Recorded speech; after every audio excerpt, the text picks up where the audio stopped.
देखो आगे सब ब्लॉग में दिखाएंगे क्या क्या होने जा रहा है आज और क्या क्या प्रोग्राम बनाया है हम लोगों ने। यहाँ पर देखो फूल रखे हैं, ये देखो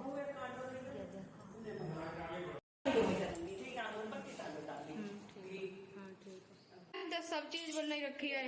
यहाँ पर दाल, साबुत मसूर, ये देखो साबुत मसूर बन गई यहाँ पर। और यहाँ पर बने हैं चावल इसमें, और इसमें बनी है भिंडी, और बस रोटी सेक। मैंने तो सोचा था कि सब कुछ बना रखा है, रोटी बाद में सेक लेंगे, आकर जल्दी ही आ जाएंगे, लेकिन फिर अम्मा जी ने बताया कि सभी लोग बहुत लेट हो रहे हैं, सभी लोग तैयार होने में भी टाइम लगेगा, तो मैंने कहा चलो रोटी भी सेक कर रख देते हैं, पापा अगर आ जाएंगे तो खा भी लेंगे आकर। और तो मैंने आज ऐसा हुआ कि जैसे रोटी सेकने गई, थोड़ी रोटी 8-10 रोटी सेक पाई, तब तक गैस में गैस ही खत्म हो गई, सिलेंडर खाली हो गया, तो थोड़ा आटा मैंने उठा कर रख दिया है। और तब तक सब लोग इकट्ठे होने लगे थे। यहाँ पर पूरी फैमिली हमारी इकट्ठी हो रही है, और इस बार फैमिली में ही केवल बुलावा दिया गया है सबको, मोहल्ले में नहीं बुलाया गया है, क्योंकि फैमिली में ही बहुत से लोग हैं हमारे। समय मेहमान सब आए हुए हैं शोभित की शादी की वजह से, तो इसीलिए अपनी फैमिली के ही लोग जाएंगे। और उधर आज बूथ सिराई की रस्म हुई है शोभित के यहाँ, तो इतना कलर खेला जा रहा है, रंग इतना लगाया जा रहा है, तो बच्चे बिल्कुल भूत बन बन के आ रहे हैं बाहर से, और बिल्कुल रंग ही रंग है बाहर। गेट तक हमारा खराब कर दिया रंग वालों ने। और इधर मन्नू पापा ने कहा सब लोग बाथरूम में जाकर मुंह धुलो अच्छे से, और कहीं पर छींटे ना जाएं कलर के। और यहाँ पर फिर सब लोग आकर बैठ चुके हैं ट्राली में, देख लें अगर वहीं से फोन कर देंगे तो दोनों लोग वहीं आ जाएंगे। जय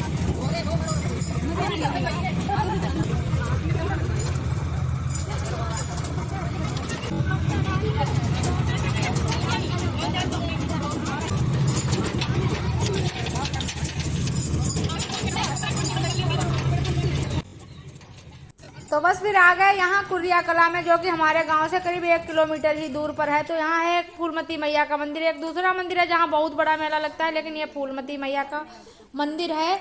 तो हमारी जो ननद है डुग्गू की मम्मी, तो डुग्गू के इस बार अभी थोड़े दिन पहले चेचक निकली थी, तो इन्होंने कहा होगा कि देवी माँ डुग्गू को अच्छे से नींद आ जाए। डुग्गू रात रात भर जागते रहते थे और बहुत परेशान थे, तो इन्होंने कहा था कि हमारे यहाँ पर डाली चढ़ाई जाती है यहाँ देवी मैया के पास। तो इन्होंने भी बोला था कि माता रानी डुग्गू ठीक हो जाए और मैं वहाँ आऊँगी तब यहाँ पर डाली चढ़ाऊँगी आकर। तो आज बस यही प्रोग्राम बना है कि सब लोग बस आ गए यहाँ पर प्रसाद चढ़ाने और डाली चढ़ाने के लिए। तो ननद जी ने इंतजाम किया है अपनी डाली का सब, और हम सबको बुलाकर ले आए यहाँ पर।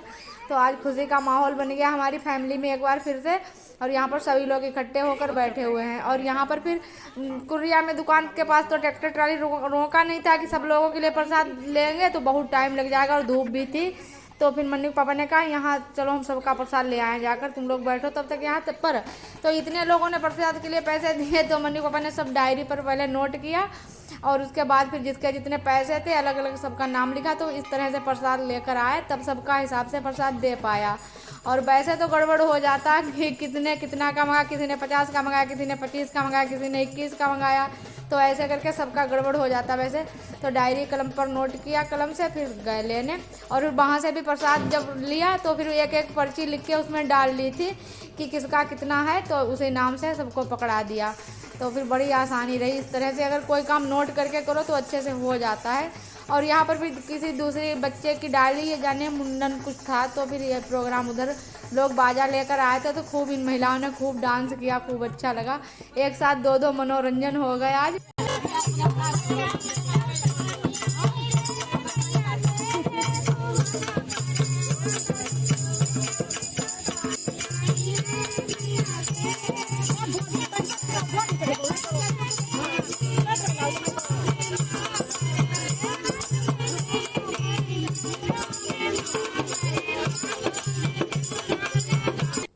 तो यहाँ पर अब मन्नू पापा ले आए हैं सबके लिए समोसे। पहले तो डाली चढ़ाई जाती थी, जब हमारी दादी साथ चढ़ाती तो 5.25 किलो की पूड़ी बनाई जाती थी और उसी की डाली चढ़ाई जाती थी, और सब्जी भी साथ में बनाकर लाई जाती थी, तो सबको खिलाने के लिए प्रसाद चढ़ाकर फिर सबको खिलाया जाता था खाना यहीं पर। लेकिन इस बार हमारी ताई सास ने फलों की डाली चढ़ाई, तो हम लोगों ने कहा चलो फलों की डाली चढ़ा दो। लेकिन फिर इस बार शादी में कई बुजुर्ग लोग आए थे, हमारी बुआ सास वगैरह, तो उन्होंने कहा कभी भी फलों की डाली मत चढ़ाना, सब दिन ऐसी पूड़ी की डाली चढ़ाई जाती है।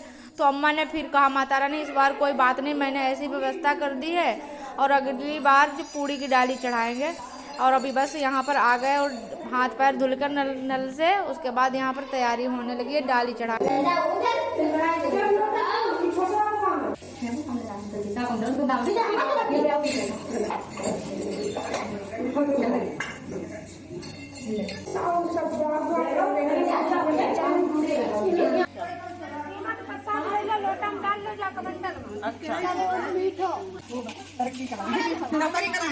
तो बस अब यहाँ पर डाली का प्रोग्राम हो चुका है कि माता रानी के पास सब फलों की डलियां ऐसे रख दी गई और धूप बत्ती दीपक जलाकर और चढ़ा दिया गया सब सामान। और उसके बाद फिर ये यहाँ पर शिवजी महाराज का मंदिर है, फिर वहाँ से प्रसाद चढ़ाकर सब लोग यहाँ पर आते हैं दर्शन करने के लिए। और यहाँ पर सभी लोगों ने प्रसाद चढ़ाया। मैं सबसे बाद में आ पाई थी क्योंकि वहाँ मैं समोसे सबको खिलाने लगी थी। जिन लोगों ने पहले ही प्रसाद खा लिया था, चढ़ा दिया था मतलब प्रसाद, तो मैंने कहा चलो अब सबको समोसे दे देती हूँ। तो सब लोग समोसे, बच्चे समोसे देख देख कर बहुत छटपटा रहे थे, तो मैंने कहा पहले मैं समोसे दे देती हूँ, बाद में फिर गई थी मैं वहाँ पर प्रसाद चढ़ाने। तो यहाँ पर सबको समोसे खिलाकर फिर बस घर चलने की तैयारी हो रही है। और करीब 2 बज गए थे, 11:30 बजे करीब निकले थे, 11 बजे निकले थे करीब, और 2 बज गए अब। और ये हमारी बुआ सास हैं, तो इनको मन्नू पापा ने खिड़की में से, जो ट्राली में खिड़की बनी है वहाँ से चढ़ा दिया, तो तभी हंसी हो रही थी।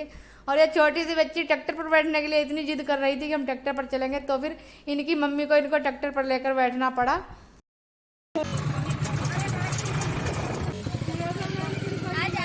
इधर लिवा गिलाया अभी नहीं मन्नू को।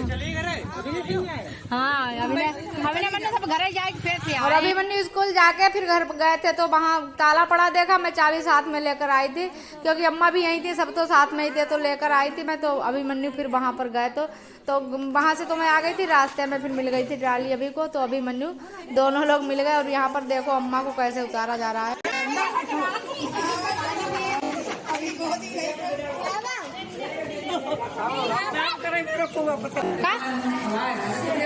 और अब फलों का प्रसाद घर पर आकर बांटा जा रहा है। बाहर काट कर बांटने में बहुत टाइम लगता है, तो इसी वजह से कहा घर पर बांटेंगे चलकर। और यहाँ पर दीदी ने सबको फल काट कर बांट रही हैं। और दीदी के अंगूठे में चोट लग गई थी, तो खून निकल रहा है इनको। तो फ्रेंड्स बहुत अच्छा लगा, आज खुशी का माहौल बना बहुत बढ़िया हमारे घर में। और अब इस ब्लॉग का यहीं से एंड करते हैं, मिलते हैं कल एक नए ब्लॉग के साथ, तब तक के लिए बाय बाय फ्रेंड्स।